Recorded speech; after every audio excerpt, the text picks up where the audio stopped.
Tell me. What happens when she learns the truth? It'll be something you can snack on it for a little bit. Yo, what's up, everybody? What's up? It's your boy Blitz. I be your boy Blitz&Blurr. 80% of my body is ketchup, dog. I think it's like 82%. But anyway, yo, welcome to a new episode of GCE News. What? We bring you this guys is what? GCE News. Is this the news? It's the news, yeah. The news? Yes, it's GCE News. You okay? Yes. All right. Will we bring you to what? Can I finish? Yeah, go ahead. Can I? You know what I'm saying? Okay, go ahead. It's years, that's my thing. Let me do my thing. All right, go ahead. All right. I only feel like doing it now. Yo, welcome to GCE News. We bring you guys the latest, the greatest, and the hottest in video games news and information. Yo, we got 3 hot ones for you guys coming up. One of these ones in particular, the first one we're gonna jump into, is next to my heart. It's a beautiful game. And we got some new news for it. He has a pacemaker. No, not a pacemaker. Look, starting off with, let's jump right into it with number one. Which we have no video for. Sorry, guys. We're not actually, but look, we just have to talk about this because Dragon Dogma 2 has finally been announced. Now, those of you who's part of that cult classic and huge fan of Dragon Dogma who played the game, you see that game kind of has everything. It's like an amalgamation of the different games that were out there, like a Skyrim, Dragon Age, and stuff like that. But it takes all of that and it puts it into a nicely sealed package. It's very well done. Good characters, good storyline. You got your party that can go with you, kind of like Final Fantasy type situation. But look, Dragon Dogma 2 is going to be groundbreaking, and there's no actual release date coming out for it yet. The original title came out in 2012. I'm still playing on it, like even now, because it's still sitting on my laptop. Like the first game I put on my brand new laptop that I got. It's an awesome game, man. The things you can do in it, the places you can go, and it's beautiful. We just want to bring that to your attention that Dragon Dogma 2 has been announced. It's probably going to be sometime, I would say 2023, rough guess estimate. It's not written that way, but I'm thinking next year it's probably going to come out. So, or 2024. I'd rather for them to take their time with it. Well, it came out in 2012. Yeah, but so they had plenty of time. So they work on stuff before they announce it. Or they work on it before they announce it. It's still an alpha, or it's still being built. I don't know, but they put an alpha or beta out there online. Well, you can, if you need to get your Dragon Dogma fix in, you can get Dragon Dogma the 10th anniversary. Dark Arisen celebration during the June, 2022? Yeah, it's a 10-year anniversary this year. You can get that, and you'll be, it'll suffice. It'll be something you can snack on it for a little bit. It'll definitely scratch that itch if you want to play like a big RPG style game that's single player mode. So we just wait for it. We trying to, hopefully they'll put out some artwork on it. I'm gonna give him to play Dark Arisen. I never played, and that's my shame. But no, because you was playing on we did Dark Age, and then you was doing World of Warcraft and stuff like that. So, no, I was actually playing Dragon Age. Yeah, but after we played Dragon Age, you was playing something. No, I think the reason why I never got Dragon Dogma 2 because I was playing Dragon Age. Yeah. And I just never. I was like, well, you just kept playing Dragon. Yeah, I thought Dragon. You did Skyrim was before that, right? Yeah, Skyrim. Yeah, but my thing is, I think for me it was just like I didn't know how good it was. I just thought it was like a knockoff version of what I've been playing. You would think that, but the story and even now the graphics hold up pretty good. Anyway, the graphics hold up pretty good, and the story and the gameplay is still good today, still relevant. So if you guys get a chance, go back and grab it. I've been playing the Dark Arisen, which is like the one with the DLCs and stuff on it. But go and check it out. You guys definitely like it. So jump from that to number 2. So number 2, we actually got videos for, and this one I'm really excited about. So it's called Wanted Dead.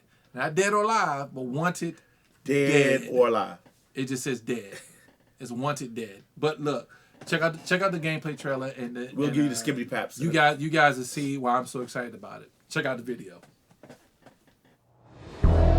Today, Dowa Synthetics is launching a new institute. Dowa today introduced the drone. So we ran a few tests. DNA, retina scan, fingers. nothing.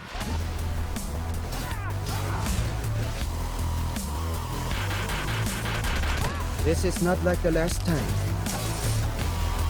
I have powerful friends now, bitch. You're not a regular cop.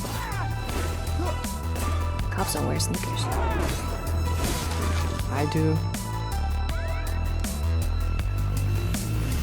She doesn't know, does she? Tell me, what happens when she learns the truth?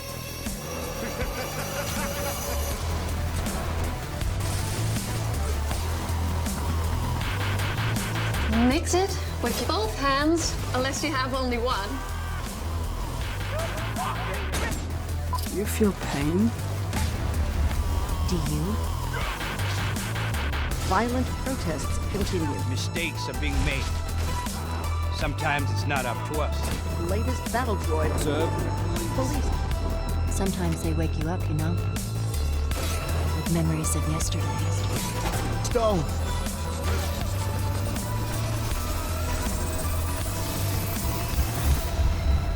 Bodies, dead policemen, a crashed helicopter, dead fucking androids, no survivors. Just another day in the office. Yo, did I tell you? Did your boy tell you? Did your boy tell you? Did I tell them? Didn't I tell them? I told them, didn't I? It was okay. Look, the gameplay of it is there. You got the sword, you got gunplay, you got takedown moves. Man, this game kind of has like everything you need for it. It reminds me of Deus Ex in the third person, like a fast-paced Deus Ex. How Deus Ex could have been, you know, if it wasn't mostly story-driven. But this one, she's a cop, and it seems like there's a good story behind it also. But before I even get into all my fanboying about it, let me give you some skippity pats. So, the developer is Soli. The publisher is 110 Industries, and it is considered a shooter, hack and slash, and fighting game because it kind of incorporates all three, which I think is much needed. Remember that game Bright Memory?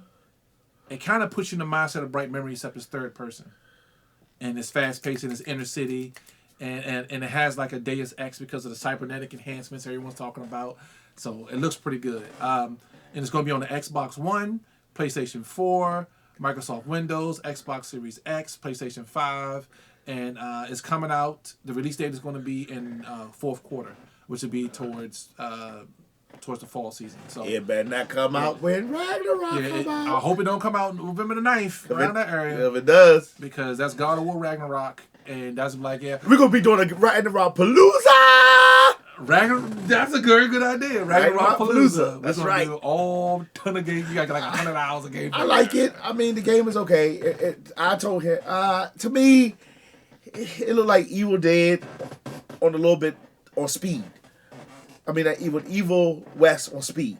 To me, I'll see. It's nothing like Evil West. I'll see how it goes. See how the story goes. But see, they got a little bit of anime in there, so it might be built from anime that we just don't know about. Yeah. So it had little anime things in but there. But the takedowns, it has multiple takedowns in it that incorporate your sword. I mean, you're a cop in a cybernetic city, and you got a sword and a gun. It's like a super cyberpunk. You know what I'm saying? That joke is like really checking some boxes. It's going to really get me if you can walk around the city and you can interact. If you're just going from place to place. Yeah, carrying objective after objective. Yeah, to me, if you're not going there, you're not interacting, and give you that third person in the world feel. It feels AAA-ish to me. We'll see. It feels AAA-ish to me. It looks double A to me. It feels AAA. I'm telling you. It feels big. The action looks big. It feels big. The graphics look AAA. It feels big to me. Anyway, guys. No, double A, not AAA. Double A. The graphics look double A. The action looks He said AAA. right. That's called a Freudian slip. He said what he meant. All right, y'all, jumping right into Number 3. Number 3 is Asterigos. Yeah, I had to check Steroids or Ghost. No, it's Asterigos. Curse of the Stars. Asterigos, Curse of the Stars. Now, this one right here has a good feel. It has a good look to it. And once you see the gameplay trailer, I'll tell you what it should remind you of. So we're going to jump right into that. Check out the video.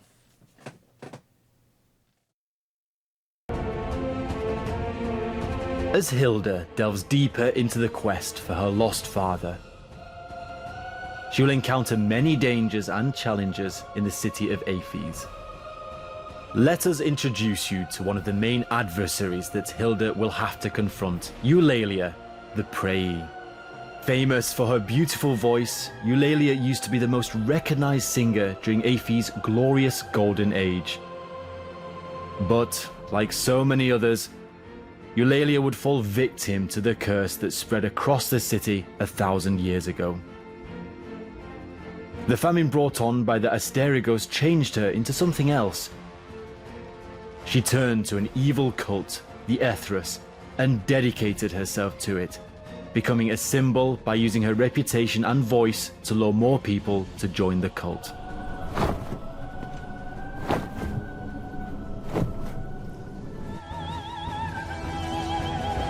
The encounter starts with Eulalia flying around the top of the seats while sending attacks like voice shock blasts, feather blades, and cyclones. Occasionally, she'll descend to the ground to fight Hilda herself with even more dangerous claw and wing strikes. After some back and forth fights, Eulalia would fly to the sky and use her voice and feather blades to attack Hilda again. And this time, she even calls upon several harpy minions to assist her. During this phase, Hilda must fight the minions while watching out for Eulalia's deadly attacks from above. Once Hilda has dealt with the minions, Eulalia will land again, and this time with despair as she will cause feather storms to swoop around the amphitheater. This is when the battle culminates. The feather storms will continually fire sharp blades as Hilda cautiously counters Eulalia's onslaught in close combat. In the end, only the strongest will survive.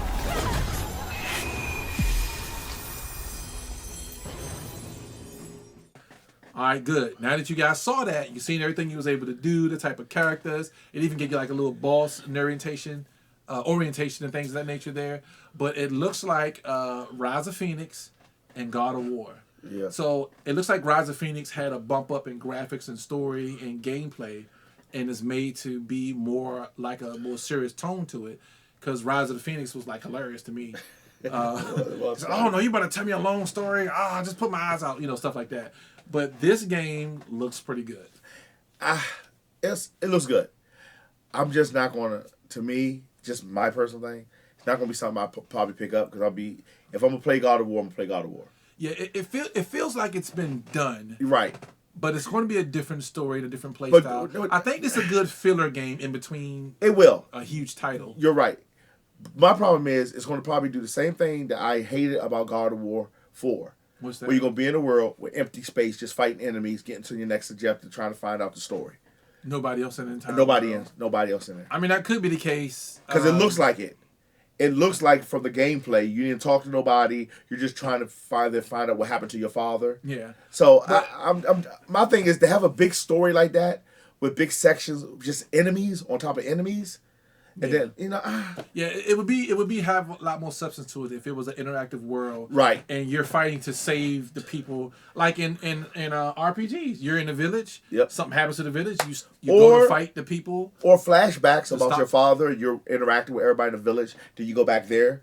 Any which way. I just don't like a big open world. There's like Fable had actual towns and cities in between your actual. So my thing is, I just don't like where they make things big and you have to traverse, but there's no one there to talk to. You're just there defeating monster after monster. On my own. Exactly. Once again, look, I agree with you saying that. I do hope it's a little more substance to it, but let me give you some skippity pats about it. So the release date is set for December this year, 2022. The publisher is Tiny Build, and it is going to be an Unreal Engine 4. You got. I wish it was on 5. Yeah, it's probably in development because it's coming out this year. It's probably in development before 5 was ready. Anyway, it's going to be on PlayStation 4, Xbox One. It's going to be on PC. You got Xbox X, Series X, PlayStation 5, all the major platforms.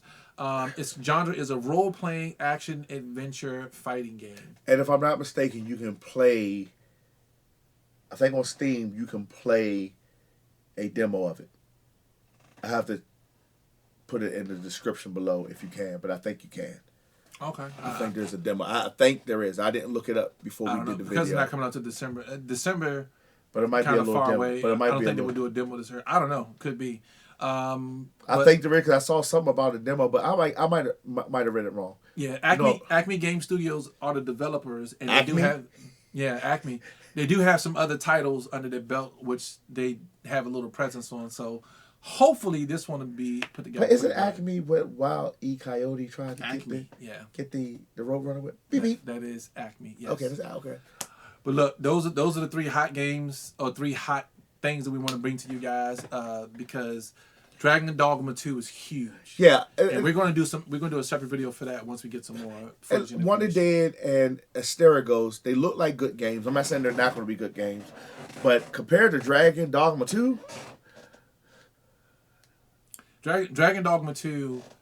Everybody's been waiting for that. The cult following for that is huge. A lot of things you wanted to do,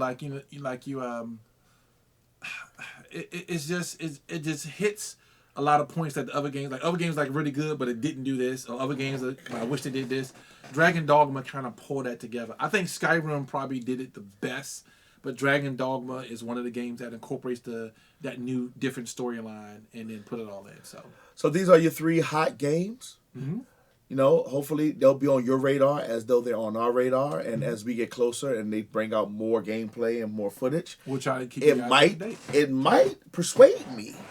Yeah, I think I'm excited about Wanted Dead. I think that's gonna be hot. Dude, that is the sequel to the movie Wanted. No, remember that game? Shoot. As soon as I said that, I forgot about it. The cop with the dog, Dead on Arrival, whatever. Anyway, Just Cause. No, Dead on Arrival with the cop and the dog. Cop. Anyway, it's a PlayStation 2, PlayStation 3. But look, you guys jump on over to TikTok and check us out at game_changers_ENT. See some behind the scenes footage. Like, follow, and share over there too. Then come back over here and do the same. And please do us a favor. Please, you said like, share, follow. You said all my stuff. Did I? But this is your boy Blur. This is your boy Blitz. And we will GCE you what? Later. Thank you, everybody. Thank you to the current and new subscribers. Yes. Gonna rock with us all night. GCE to the so tight. Gonna rock with us all night. We're gonna give the night away. Peace, guys. Was that a flute? I don't know. I don't know. Peace. Gonna rock with us all night. GCE to the so tight.